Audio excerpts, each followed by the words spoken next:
नमस्कार to each and everyone, hope you all are fit and fine. तो बेटे इस वीडियो में हमें डिस्कस करना है resonance of LCR circuit in series. अब ये रेजोनेंस होता क्या, इसके बारे में चर्चा हम अच्छे से करेंगे, ठीक है। तो बेटे जो हमने लास्ट लेक्चर किया था उसके अंदर हमने आरएलसी सर्किट कर लिया था, जिसके अंदर एक रजिस्टर था, एक इंडक्टर था और एक कैपेसिटर था। वहाँ पे हमने चेक कीजिए कि हमारा जो करंट आया था वो हमारा E naught by under root of R square plus XL minus x के होल स्क्र के बराबर आया था। सिमिलर वे में अगर मैं एक्स एल को लिखना चाहूँ तो वो बेटे कितना बनेगा, ओमेगा इंटू एल बन जाएगा। और जो हमारा एक्स सी बनने वाला है, कैपेसिटिव रिएक्टेंस बनने वाला है, वो 1 बाई ओमेगा सी बनने वाला है। एक्सएल हमारा क्या बेटे इंडक्टिव रिएक्टेंस है। और अगर मैं ओमेगा को लिखता हूँ बेटे वो कितना बनता है, 2 पाई एफ इंटू एल बन जाता है, माइनस के 2 पाई एफ इंटू सी बन जाता है। सिमिलर वे में मैंने आपको ये भी समझाया था कि जो हमारा ई एम एफ होता है बेटे वो E naught into sine of omega t plus phi है, और जो करंट है वो फाई पीछे था उससे, तो इसी वजह से क्या मैंने इसमें से फाई घटाया तो हमारे पास कितना बेटे आंसर आया, I naught into sine of omega t आ गया, ठीक है। तो इतना हम ऑलरेडी डिस्कस कर चुके हैं बेटे। अब हमें डिस्कस करना है कि resonance of the LCR circuit होता क्या है। अभी तक हमने बेटे जो इलेक्ट्रिक मतलब जो हमारा अल्टरनेटिंग करंट था ना, वहाँ पे हमने क्या पढ़ा था बेटे कि हमने वहाँ पे इस ओमेगा को हमने फिक्स रखा था। क्या रखा था बेटे, हमने फिक्स रखा था। तब हमारे पास जो करंट आ रहा था हमारे पास उसकी ये वाली इक्वेशन आ रही थी, यानी कि जो हमारा करंट था बेटे लगभग वो इस पैटर्न को फॉलो कर रहा था। ओके, बहुत बढ़िया। मतलब ये तेरा क्या बेटे, ये आई नोट है, ये तेरा यहाँ से लेकर के यहाँ तक क्या बेटे तेरा ये आई नोट है, यहाँ से लेकर के यहाँ तक क्या बेटे तेरा ये माइनस के आई नोट है।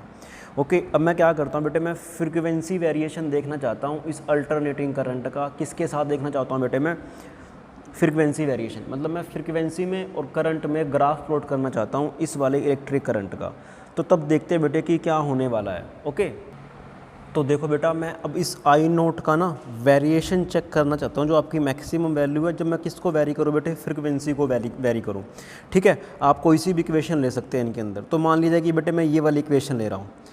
अब देखो मैंने क्या करा, एक ग्राफ प्लॉट करना चाहता हूँ मैं। कौन से वाला ग्राफ है बेटे, ज़रा ध्यान से देखो। ये हमने वाई एक्सिस ले लिया, ये हमने एक्स एक्सिस ले लिया, ठीक है। ये हमारे पास क्या बेटे वाई एक्सिस, और ये हमारे पास क्या बेटे एक्स एक्सिस है। तो इस तरफ मैं क्या ले रहा हूँ बेटे, मैं फ्रीक्वेंसी ले रहा हूँ, फ्रीक्वेंसी ले रहा हूँ। आप एंगुलर फ्रीक्वेंसी भी ले सकते हो, एक ही बात है, क्योंकि जो एंगुलर फ्रीक्वेंसी है बेटे वो जस्ट इंटीग्रल मल्टीपल है 2 पाई का, किसके साथ बेटे एफ का। मतलब आप 2 पाई की मल्टीप्लाई एफ से कर दोगे तो आपके पास वो एंगुलर फ्रीक्वेंसी आ जाएगा, उसमें उसके अंदर कोई दिक्कत वाली बात नहीं है, ठीक है। बहुत बढ़िया। तो इस तरफ बेटे मैंने एफ ले लिया, इस तरफ हमने क्या ले लिया बेटे, हमने आई नोट ले लिया। क्या ले लिया बेटे, हमने आई नोट ले लिया। बहुत बढ़िया। अब जस्ट इमेजिन कर बेटे क्या कि भाई मैं फ्रीक्वेंसी की वेरिएशन देखना चाहता हूँ। तो जस्ट इमेजिन कर बेटे कि मैंने क्या करा बेटे, यहाँ पर ज़रा ध्यान से देख, मैंने क्या करा बेटे यहाँ पे, जरा बस जस्ट इमेजिन करना बेटे आप लोगों को। हालांकि आपको ये टेबल नहीं बनानी है, ये जस्ट समझाने के लिए। अगर आप बनाना चाहो अपनी नोटबुक में तब बना सकते हो, नो इश्यूज़ के अंदर। ओके, तो मैं यहाँ क्या करता हूँ बेटे, यहाँ पे मैं फ्रीक्वेंसी ले लेता हूँ। देखो यहाँ पे मैंने क्या ले लिया बेटे, फ्रीक्वेंसी ले लिया। यहाँ मैंने क्या ले लिया बेटे, एक्सएल ले लिया। यहाँ मैंने क्या ले लिया बेटे, यहाँ मैंने ले लिया आपके पास एक्ससी। और जस्ट आर को ना तू कहने के लिए बेटे, आर को तू फिक्स मान ले, आर को तो कुछ भी मान ले जो तेरी इच्छा है। आर को तू कुछ भी मान ले बेटे, वो तेरी जो कि तेरी इच्छा है बेटे। तो किसके बराबर है, मान ले वो आर तूने 10 ओम ले लिया। जस्ट समझने के लिए बेटे, ये ऐसा नहीं है कि भी ऐसा कुछ होता है, जस्ट मैं समझाने के लिए ले रहा हूँ। मैं फिर बोल रहा हूँ ये जस्ट समझाने के लिए टेबल बना रहा हूँ मैं, ताकि आप लोगों को अच्छा सा आइडिया लग जाए। और यहाँ पर आएगा बेटे आपके पास क्या, जेड आएगा। यहाँ पर क्या आएगा बेटे, जेड आएगा। जेड क्या बेटे, वो ये वाली चीज़ है, R square plus XL minus XC का होल स्क्र। बहुत बढ़िया, शाबाश।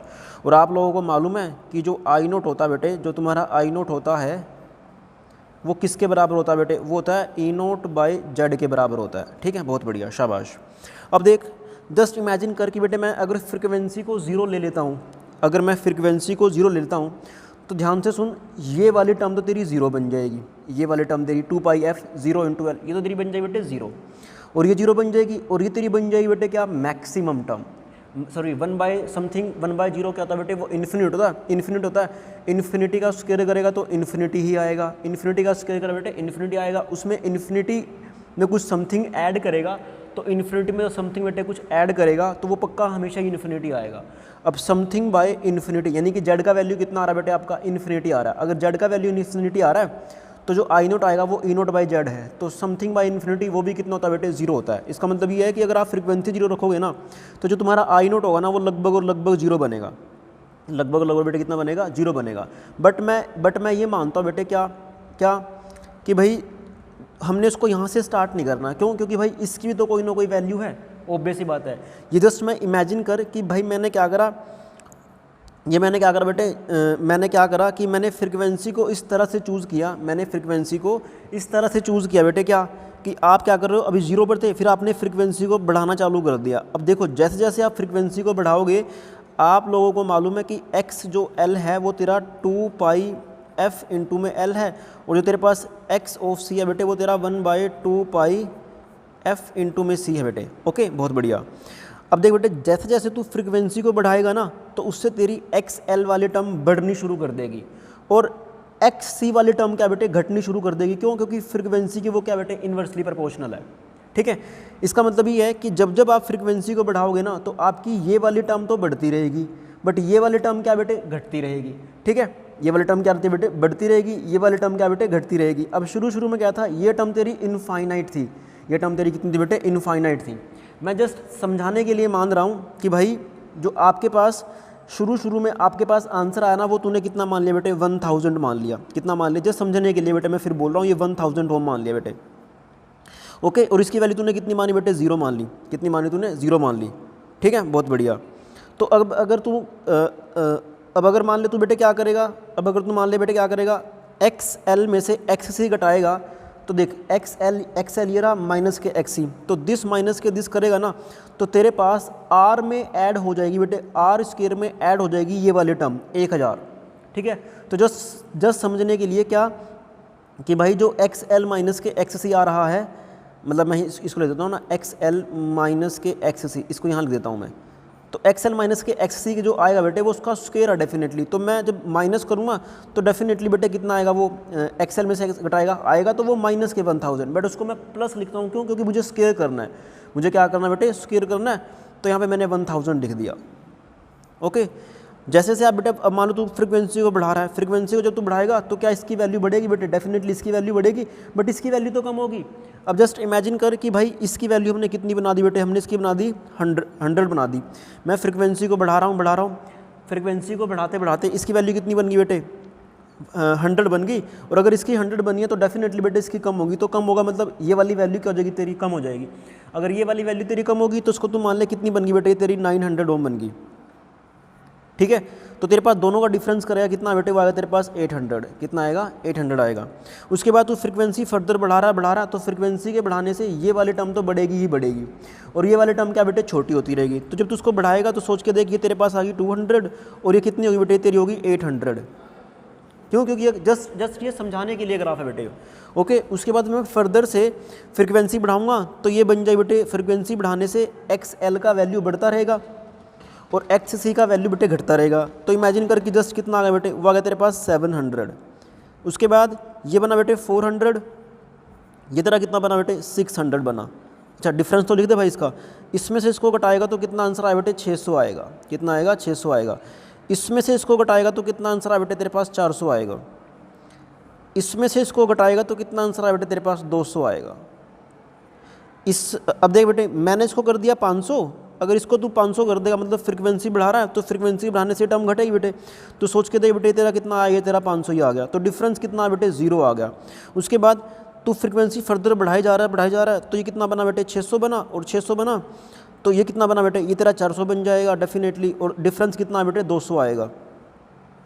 उसके बाद तू फर्दर बढ़ाएगा, ये तेरा कितना बेटे 700 आया, और ये कितना है तेरे पास बेटे, ये तेरा कम हो जाएगा 300। तो डिफरेंस कितना आया बेटे, तो डिफरेंस तेरे पास आया कितना वापस से 400 आ गया। अगर तू इसको करता बेटे फ्रीक्वेंसी को फर्दर बढ़ाता तो तेरे पास ये आएगा 800, और ये तेरा कितना आया बेटे, ये तेरा आएगा 200। ठीक है, तो यहाँ पे कितना डिफरेंस आया बेटे, इसका और इसका डिफरेंस कितना आएगा, वो आएगा तेरे पास कितना बेटे 600। अब जरा ध्यान से देख, ध्यान से दे बेटे क्या, अब जरा ध्यान देते बेटे क्या कि भाई अगर जितना ज़्यादा इनका डिफरेंस आएगा ना, देखो पहले देखो डिफरेंस क्या बेटे बढ़ रहा था, मतलब मैक्सिमम था, फिर घटा, फिर और घटा, फिर और घटा, फिर और घटा, फिर वो 0 बन गया। जैसे ही वो 0 बनता है बेटे वो इस वाली फ्रीक्वेंसी बन रहा, मतलब यहाँ पे कोई ना कोई एक फ्रीक्वेंसी आएगी। ठीक है, बहुत बढ़िया।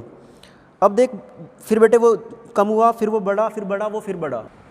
तो जैसे जैसे बेटे आप फ्रीक्वेंसी बढ़ा रहे हो ना, जैसे जैसे फ्रीक्वेंसी बढ़ा रहे हो तो इनका डिफरेंस धीरे धीरे धीरे कम हो रहा है। एक ऐसा टाइम आएगा कि डिफरेंस कितना बन जाएगा, 0 बन जाएगा।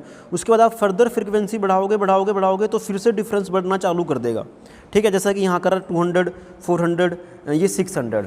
अब जरा ध्यान से दें बेटे, अगर मैं ग्राफ प्लॉट करने की कोशिश करता हूँ, आर को मैंने कितना मान लिया, यहाँ पे 10 ओम मान लिया। कितना मान लिया बेटे? जस्ट 10 ओम मान लिया समझने के लिए।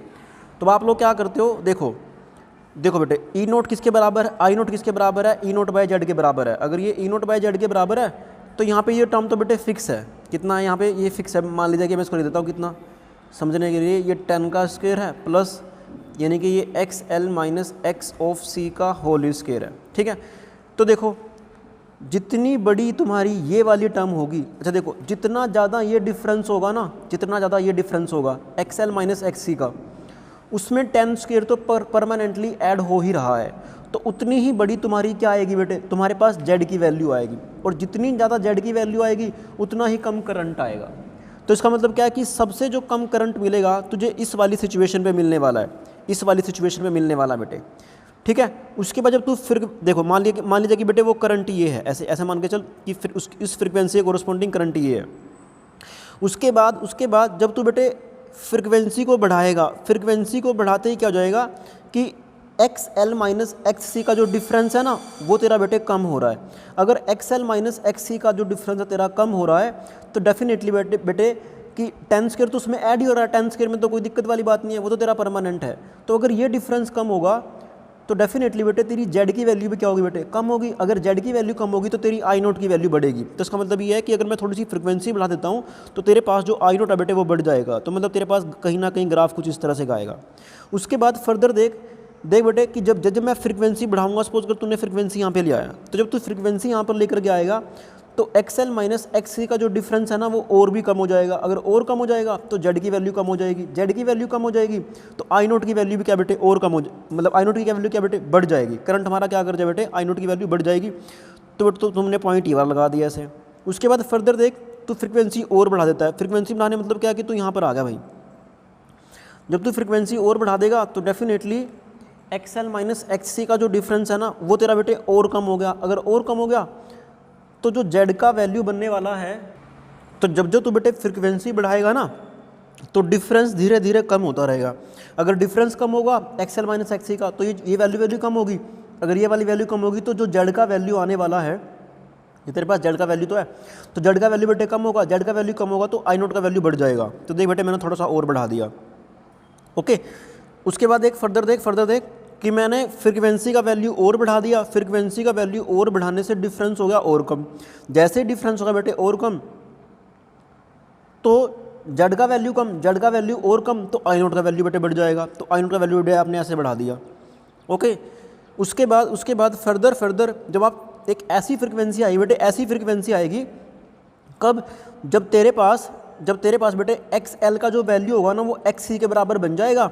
और उस टाइम इन दोनों का जो डिफरेंस आएगा बेटे वो कितना बन जाएगा, वो तेरा 0 बन जाएगा। यानी कि एक्स एल बराबर एक्स सी आ रहा है। कब आ रहा है बेटे, यहाँ पे देख, इस वाले केस में यहाँ पर आ रहा है। तो तब उनका जो डिफरेंस आया बेटे वो कितना आएगा, 0 आ जाएगा। अगर 0 आ जाएगा ना तो ये वाली टर्म तो 0 बन गई। तेरे पास खाली क्या बची बेटे, आर स्क्वायर बच गया। आर स्क्वायर का अंडर रूट करेगा तो कितना बेटे, ई नोट बाई आर आ जाएगा। तो उस टाइम बेटे, तो उस टाइम सबसे कम वैल्यूज़ की ये वाली है बेटे। तो उस टाइम बेटे सर्किट के अंदर ना जो करंट फ्लो करेगा, मान ले बेटे वो ये वाली चीज़ है, उस टाइम सर्किट के अंदर करंट हमारे पास ये वाला फ्लो करेगा। कितना करेगा बेटे, वो ये वाला करेगा कितना, आई नोट बाय में आर। कितना करेगा बेटे, आई नोट बाय में आर करेगा। ठीक है, बहुत बढ़िया, शाबाश। अब जिस फ्रिक्वेंसी पर बेटे ये चीज़ हो रही है, जिस फ्रिक्वेंसी पर ये चीज़ हो रही है ना बेटे, मतलब इस वाली फ्रिक्वेंसी पर हो रही है ना, तो इस फ्रिक्वेंसी को हम क्या बोलने वाले हैं, रेजोनेंट फ्रिक्वेंसी बोलने वाले हैं। और उसको मैं एफ ऑफ आर से लिखता हूँ। अब देख यहाँ पे क्या हो रहा है, बेटे, जो तेरे पास ओमेगा एल है ना वो कितना तेरे पास है बेटे 2 पाई। जिस कौन सी फ्रिक्वेंसी पे बेटे, वो इस वाली फ्रिक्वेंसी पे। तो इसकी जगह मैंने कितना पुट कर दिया, एफ ऑफ आर पुट कर दिया। यहाँ पर एल आया और किसके बराबर है बेटे, 1/2 ओमेगा एक्स की वैल्यू कितनी है बेटे, 2 पाई एफ ऑफ आर इंटू बेटे सी। तो जब तू एफ ऑफ आर का वैल्यू निकालेगा तो डेफिनेटली बेटे जो वैल्यू आएगी कितनी है बेटे, आएगी 1/2 pi under root of L C. तो इस फ्रिक्वेंसी को हम क्या बोलते हैं बेटे, रेजोनेंट फ्रिक्वेंसी बोल देते हैं। तो जो FR होता है उसको हम क्या बोलते हैं, रेजोनेंट फ्रिक्वेंसी, रेजोनेंट फ्रिक्वेंसी बोलते हैं बेटे इसको, ठीक है। अब उसके बाद जब तू फर्दर इससे फ्रिक्वेंसी बढ़ाएगा ना तो तेरा डिफरेंस फिर से आना चालू कर देगा बेटे। डिफरेंस आ गया तो डेफिनेटली बेटे इनकी कुछ ना कुछ वैल्यू आएगी, वो R में ऐड होगी तो Z की आपके पास कोई ना कोई वैल्यू आएगी। तो आपका फिर से जो करंट होगा ना वो फिर से कम होना चालू कर दे बेटे। तो कम होने का मतलब क्या है कि भाई ये तो मैक्सिमम वैल्यू है, और ये मैक्सिमम वैल्यू कब आ रही है बेटे, ये इस रेजोनेंट फ्रिक्वेंसी पे आ रही है। तो बेटे डिफरेंस फिर से आ गया तो आपका करंट फिर से कम होना शुरू कर देगा। उसके बाद फिर से डिफरेंस आ रहा बेटे, फ्रिक्वेंसी बढ़ाओगे आप तो डिफरेंस बढ़ गया, डिफरेंस बढ़ गया तो जेड की वैल्यू बढ़ जाएगी, जेड की वैल्यू बढ़ जाएगी तो इस आई नोट की वैल्यू बेटे वो कम हो जाएगी, तो यहाँ पे कम होगी देखो। उसके बाद फिर से फर्दर वही चीज़, आप फ्रिक्वेंसी फर्दर बढ़ाओगे तो डिफरेंस देख फिर से बढ़ गया बेटे, 600 हो गया।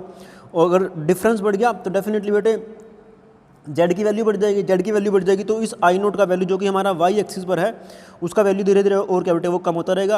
और उसके बाद फर्दर फ्रिक्वेंसी बढ़ाओगे तो इस तरह से, इस तरह से, इस तरह से, ठीक है। तो जब मैं इन सभी पॉइंट्स को मैं ज्वाइन करूँगा ना तो तेरे पास जो ग्राफ आएगा वो कुछ ना कुछ इस तरह से का आएगा ऐसे, ठीक है। ये कुछ ना कुछ इस तरह से ग्राफ आता है बेटे ऐसे, ठीक है।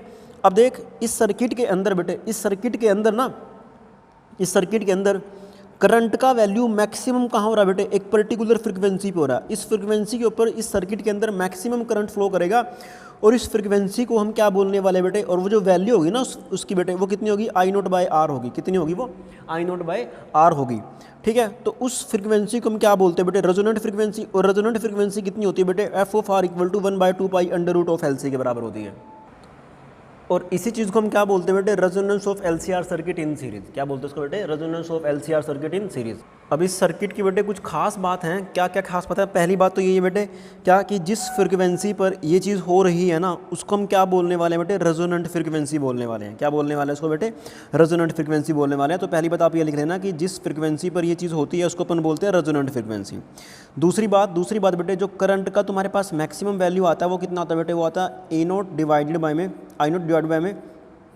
डिवाइडेड बाय में R आता है। क्यों, क्योंकि रेजोनेंट फ्रिक्वेंसी बेटे ये वाले टर्म तो तेरी जीरो बन गई, क्योंकि इनका डिफरेंस कितना आ रहा है, वो जीरो आ रहा है। अगर इनका डिफरेंस जीरो आ रहा है तो तेरे पास खाली क्या बचा बेटे, तेरे पास सर्किट के अंदर, यानी कि इसका और इसका कोई काम नहीं है। अगर इसका और इसका कोई काम नहीं है तो तुम्हारे पास जो करंट आएगा वो ये वाला आएगा। थर्ड पॉइंट मैंने आपको बता ही दिया लगभग कि बेटे जब इनका कोई काम ही नहीं है ना तो तुम्हारे पास सर्किट के अंदर केवल कौन एक्टिवेट होगा, खाली और खाली रेजिस्टेंस एक्टिवेट होगा। खाली और खाली क्या होगा बेटे, रेजिस्टेंस एक्टिवेट होगा। और अगर रेजिस्टेंस एक्टिवेट होगा तो इसी वजह से इसको मैं क्या बोलता हूँ बेटे, मैं प्योरली रजिस्टिव सर्किट बोलता हूँ, प्योरली रजिस्टिव सर्किट बोलता हूँ। अब अगर ये प्योरली रजिस्टिव सर्किट है बेटे इस वाली फ्रिक्वेंसी पर, तो ध्यान से सुन, प्योरली रजिस्टिव सर्किट के अंदर आपने बेटे पावर निकाली थी, पावर P एवरेज जो आई थी आपके पास वो कितनी आई थी, वो आई थी बेटे IRMS इंटू में ERMS आई थी, ठीक है। बहुत बढ़िया, शाबाश। और यहाँ पर जो करंट और हमारा अल्टरनेटिंग करंट होगा बेटे, और जो हमारा वो होगा अल्टरनेटिंग पोटेंशियल होगा, वो दोनों के दोनों सेम फेज में होंगे। क्यों, क्योंकि हमारा सर्किट क्या बेटे प्योरली रजिस्टिव है, और प्योरली रजिस्टिव के अंदर क्या होता है बेटे, दोनों के दोनों सेम फेज में होते हैं। केवल वो इस वाली फ्रिक्वेंसी पर होगा, both are in same phase, both are in बेटे सेम फेज। दूसरी बात देखो, XL और ये XC जो हैं वो बेटे बराबर हैं, और बराबर हैं, एक दूसरे को कैंसिल भी कर रहे हैं। और आप लोगों को मैंने बताया था कि जब हमने बेटे इसका डायग्राम बनाया था ना तो हमने ऊपर क्या लिया था बेटे, वो लिया था XL इंटू में I0, और नीचे क्या लिया था बेटे, हमने नीचे लिया था कितना, I0 इंटू में X ऑफ C। अब दोनों के बीच में बेटे अगर ऐसी सी फ्रिक्वेंसी है ना तो ये दोनों आपस में कैंसिल आउट कर रहे हैं। इधर हमारे पास क्या था बेटे, I0 इंटू R था। अगर ये दोनों आपस में कैंसिल आउट कर रहे हैं ना तो इसका मतलब क्या, दोनों का मैग्नीट्यूड बराबर है। वो तो ऑब्वियस ही बात है भी है, मैग्नीट्यूड बराबर है। दूसरी बात, दोनों के दोनों बेटे कितना फेज है दोनों के बीच में, दोनों के बीच में बेटे कितना फेज है, वो तुम्हारे पास 180 फेज है। कितना बेटे, दोनों के बीच में 180 डिग्री का फेज है। किस किस के बीच में बेटे, इंडक्टर वाले के बीच में और कैपेसिटर वाले के बीच में, मतलब इंडक्टर वाले के बीच में और कैपेसिटर वाले के बीच में कितना फेज है बेटे, 180 डिग्री का फेज है। तो आपको ना इन सभी की सभी इनको बेटे पॉइंट्स को याद रखना पड़ेगा। इनको बेटे हम एक्सेप्टर सर्किट भी बोल देते हैं। आप 7th पॉइंट लिख लेना, इनको क्या बोल देते हैं बेटे, एक्सेप्टर सर्किट बोल देते हैं। एक्सेप्टर सर्किट क्यों बोलते हैं, क्योंकि भाई साहब ऐसा जो होता है ना वो केवल और केवल एक फ्रिक्वेंसी पे होता है। मतलब इस तरह का जो सर्किट होता है ना, अगर ये चीज़ आ रही है तो वो केवल एक ही फ्रिक्वेंसी को एक्सेप्ट करता है, बाकी सबको क्या कर देता है बेटे, रिजेक्ट कर देता है। एक ही फ्रिक्वेंसी को एक्सेप्ट करता है बेटे, वो बाकी सभी फ्रिक्वेंसी को क्या कर देता है, रिजेक्ट कर देता है। इसी वजह से इसको हम क्या बोल देते हैं बेटे, एक्सेप्टर सर्किट भी बोल देते हैं। क्या बोलते हैं इसको बेटे, एक्सेप्टर सर्किट बोल देते हैं। अब उसके बाद बेटे जो एनसीईआरटी एक्सरसाइज का क्वेश्चन नंबर 11 है ना, वो आपको इसी कॉन्सेप्ट के ऊपर दे रखा है। ठीक है, आप लोगों को मालूम है कि रेजोनेंट फ्रिक्वेंसी ये वाली होती है, और उस टाइम हमारे सर्किट का जो इम्पीडेंस होता है वो हमारे पास बेटे क्या होता है, आर होता है, और जो करंट होता है वो मैक्सिमम वैल्यू देता है। कितनी होता है बेटे, आई नोट। वो कितना होता है बेटे, वो आई नोट होता है। वो कितना होता है, आई नोट बाई आर। मतलब आई नोट का भी मैक्सिमम वैल्यू कितना था बेटे, उस time E naught by R आता है। ओके, तो सबसे पहले आप लोगों को बताना बेटे क्या, कि भाई यहाँ पे रेजोनेंट फ्रीक्वेंसी कितनी बनने वाली है। तो किस रेजोनेंट फ्रीक्वेंसी मतलब ऐसा होने वाला है। अगर ये 230 वोल्ट दे रखा है तो आप लोगों को मालूम है कि तुम्हें कितना दे रखा है बेटे, तुम्हें ERMS दे रखा है। इसमें तो कोई शक वाली बात नहीं है, मैं आपको ऑलरेडी बता चुका हूँ ये सब बातें। ओके, अब देख जरा ध्यान से दे बेटे क्या, कि भाई तेरे को रेजोनेंट फ्रीक्वेंसी बतानी है बेटे। तो रेजोनेंट फ्रीक्वेंसी है कितनी होती है बेटे, वो तो वो तुम्हारे पास कितना बेटे, वो होती है f(r) इक्वल टू 1/2 पाई। तो 1/2 इंटू 22/7 तो यहाँ पर आ गया, अंडर रूट ऑफ L कितना भाई तेरे पास, L इसने दे रखा है, ये दे रखा है बेटे, आप इसको आपको दे रखा है इसने 5.0 हेनरी, मतलब 5 हेनरी है। तो 5 आ गया यहाँ पर। कैपेसिटेंस का वैल्यू कितना बेटे, वो है 80 माइक्रोफेराड। अब माइक्रोफेराड है तो 10 की पावर माइनस के 6 है, 10 की पावर माइनस 6 बाहर आएगा, रूट से कितना बने बेटे, वो बनेगा 10 की पावर माइनस 3, और वो 10 की पावर 3 बन करके ऊपर चला जाएगा। ठीक है, तो जब आप लोग इसको बेटे सोल्व करोगे तो कितना आंसर आएगा, इसका आंसर आएगा बेटे 10 की पावर 3 डिवाइड बाय में 2 इंटू 22, और ये 7 तुम्हारा ऊपर भाग गया है, और नीचे कितना है बेटे 80 गुणा 5 400, 400 का रूट कितना होता है बेटे 20 होता है। ठीक है, तो जब आप लोग इसको सोल्व आउट करोगे ना, तो आपके पास बेटे जो आंसर आएगा ना, वो कितना आने वाला है, वो आने वाला है 1000 into 7 equal two divided by में बेटे कितना 44, डिवाइडेड बाय में बेटे कितना 20। तो आपके पास बेटे जो आंसर आ रहा है ना, वो लगभग आ रहा कितना 7 पॉइंट, ये पॉइंट यहीं पे ना, हाँ 7.95 हर्ट्ज आ रहा बेटे। ठीक है, और अगर एंगुलर फ्रीक्वेंसी पूछे, एंगुलर रेजोनेंट फ्रीक्वेंसी पूछे, तो डेफिनेटली बेटे जब आप इसको सोल्व आउट करोगे ना, तो वो किसके बराबर आता है बेटे, वो आता है 1/√ऑफ LC के बराबर आता है। ठीक है, तो ऑब्वियस ही बात है, ये बना 10 की पावर 3 डिवाइडेड बाय में 10 की पावर 3 डिवाइड बाय में, और ये कितना बना बेटे 20। तो जब आप इसको सोल्व आउट करोगे तो कितना आंसर आ बेटे 50 रेडियन पर सेकंड आ जाएगा। ठीक है, तो इसका ये फर्स्ट पार्ट हो गया। अब ये सेकंड पार्ट में बोलता है क्या, कि भाई ऑब्टेन द इम्पीडेंस ऑब्टेन करना है इस रेजोनेंट फ्रीक्वेंसी पर। अरे ये तो कोई क्वेश्चन ही नहीं बना भाई, क्यों, क्योंकि इम्पीडेंस जो होता है बेटे रेजोनेंट फ्रीक्वेंसी पर, वो किसके बराबर होता है बेटे, वो R के बराबर होता है। क्यों, क्योंकि दोनों तो क्या होते हैं, आउट ऑफ फेज होते हैं, मतलब दोनों का मैग्नीट्यूड बराबर होता है, और वो दोनों 180 डिग्री फेज से रोटेट होते हैं, तो आपस में वो कैंसिल आउट कर देंगे। तो जो इम्पीडेंस आया किसके बराबर आया बेटे, R के बराबर आएगा, और R कितना बेटे तुम्हारे पास यहाँ पे 40 है, तो 40 इसका आंसर आ गया। उसके बाद ये बोलता है क्या, कि आप लोगों को बताना है क्या, कि भाई determine the RMS potential drop, मतलब आपको ना RMS वैल्यू पोटेंशियल ड्रॉप बताना है, इसके क्रॉस में, इसके क्रॉस में, इसके क्रॉस में। ऑब्वियस ही बात है बेटे कि जो तुम पोटेंशियल अप्लाई करोगे, कितना करोगे 230 वोल्ट करोगे डेफिनेटली। अच्छा, इसका पोटेंशियल और इसका जो पोटेंशियल होगा वो तो आपस में कैंसिल आउट कर देंगे। केवल और केवल पोटेंशियल ड्रॉप किसके क्रॉस में होगा बेटे, वो इस वाले क्रॉस में ड्रॉप होगा, तो वो कितना ही होगा बेटे, डेफिनेटली वो इसी के बराबर होगा। क्यों, क्योंकि इनका तो आपस में कैंसिल आउट कर गया, केवल और केवल कौन बचा बेटे, 40 ओम बचा। तो 40 ओम के क्रॉस में कितना है बेटे, जितना तुमने ये अप्लाई करा है, तो कितना आंसर है बेटे इसका 230 वोल्ट आ जाएगा। तो होप आप लोगों को ये चीज़ अच्छे से समझ में आई होगी।